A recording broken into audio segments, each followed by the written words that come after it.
संपादकीय मैटर की इस सीरीज में आपका स्वागत है। यदि आप हमारे YouTube चैनल पर नए हैं तो चैनल को सब्सक्राइब कर लीजिए और डिक्टेशन के प्रत्येक शब्द की आउटलाइन पाने के लिए हमारे टेलीग्राम ग्रुप को ज्वाइन कीजिए। डिक्टेशन की गति होगी 80 शब्द प्रति मिनट। डिक्टेशन स्टार्ट होगी 5 सेकंड बाद।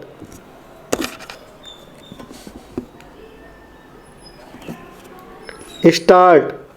संघ लोक सेवा आयोग यानी यूपीएससी की परीक्षा को देश ही नहीं दुनिया की कठिन परीक्षाओं में से एक माना जाता है। इसी कारण इस परीक्षा में सफल अभ्यर्थियों के नाम सबका ध्यान खींचते हैं।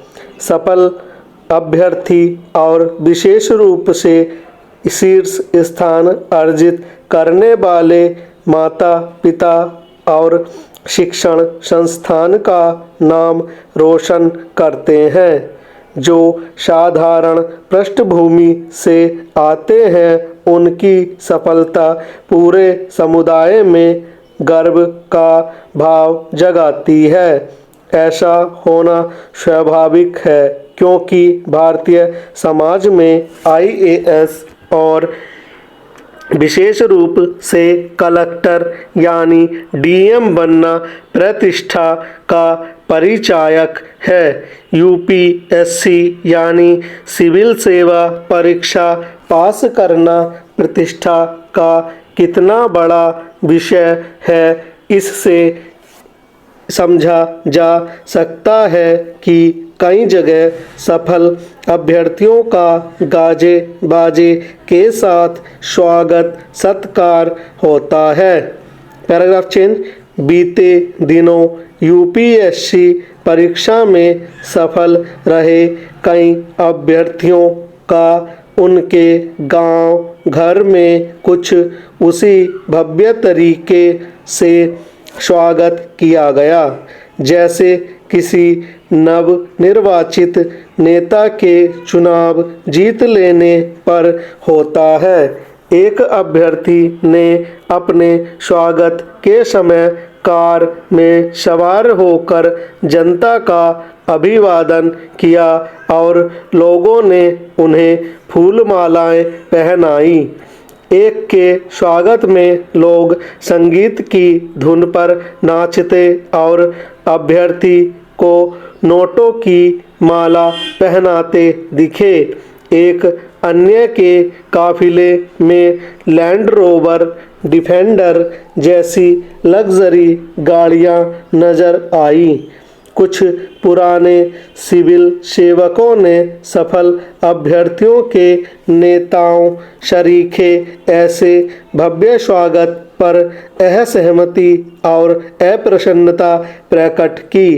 कुछ ने उन्हें नसीहत दी कि यूपीएससी परीक्षा पास करना मात्र कोई इतनी बड़ी उपलब्धि नहीं कि उनका ढोल बजाकर स्वागत किया जाए।